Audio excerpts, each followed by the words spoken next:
मुंबईत पाणी कपात सुरू असतानाच आता टँकर चालक संघटना देखील संपावर गेले। विविध मागण्यांसाठी ही संघटना आक्रमक झाल्यानं मुंबईकरांच्या अडचणीमध्ये भर पडण्याची शक्यता आहे। पाहुयात एक रिपोर्ट। मुंबईतलं पाणी संकट अधिक गडद झालेलं असतानाच टँकर चालक संघटनांनी संप पुकारला। विविध मागण्यांसाठी टँकर चालक संघटना आक्रमक झाल्या आहेत। मुंबईला पाणी पुरवठा करणाऱ्या प्रमुख धरणांमध्ये केवळ 40 दिवस पुरेल एवढाच पाणीसाठा शिल्लक आहे। मुंबई शहर आणि उपनगरातील नागरिकांना पाणी टंचाईचा फटका बसण्यास सुरुवात झाली।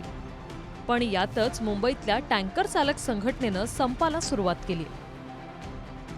वॉटर टँकर असोसिएशनने रविवारी मध्यरात्री 12 वाजल्यापासून या संपाला सुरुवात केली।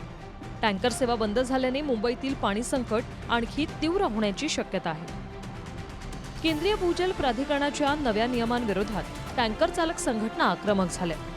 जमिनीतील पाणी उपसा आणि परवानग्यांबाबत नियमांमुळे अडचणी निर्माण झाल्याचा दावा संघटनेनं केलाय।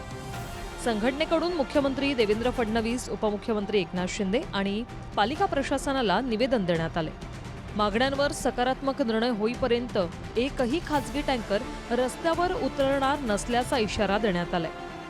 मुंबईतील हजारो गृहनिर्माण सोसायट्या टँकरवरच्या पाण्यावर अवलंबून आहेत। अनेक हॉटेल, व्यावसायिक संकुलं आणि उद्योगांनाही याचा फटका बसण्याची शक्यता आहे। बांधकाम प्रकल्पांसह झोपडपट्ट्या आणि व्यावसायिक आस्थापनांना याचा फटका बसू शकतो।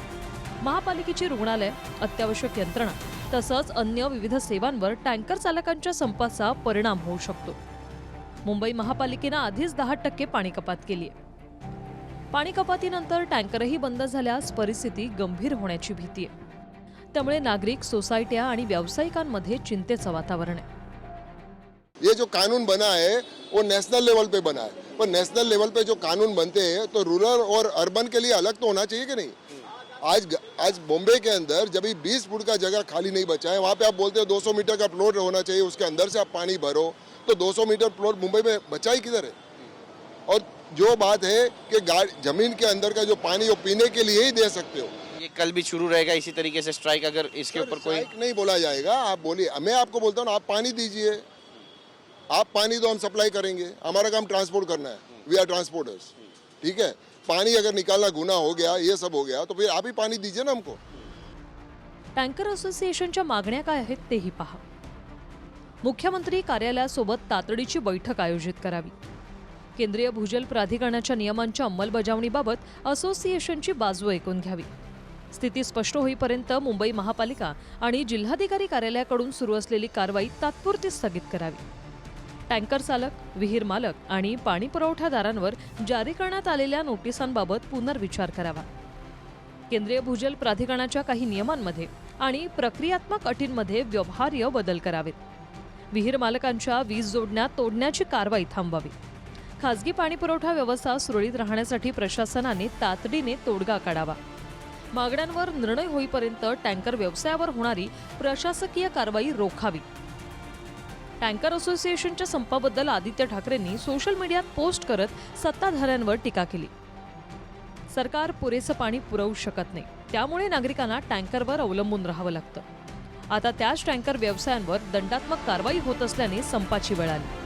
भाजपची सत्ता सर्व स्तरात असूनही त्यांनी दिलेली आश्वासनं पाळली नाही आणि मुंबईकरांना त्रास सहन करावा लागतोय। 2022 मध्ये भाजप सरकारने आमचा डिसॅलिनेशन प्रकल्प रद्द केला नसता तर तो 2025 पर्यंत कार्यान्वित झाला असता आणि आजची पाणी टंचाईच उद्भवली नसती, अशी पोस्ट आदित्य ठाकरेंनी केली। टँकर असोसिएशनचा संप असाच चालू राहिला तर लाखो मुंबईकरांवर याचा परिणाम होणार आहे। त्यामुळे या संपावर लवकरात लवकर तोडगा काढणं गरजेचं आहे। निवृत्ती बाबरसह गिरीश गायकवाड, TV9 मराठी, मुंबई।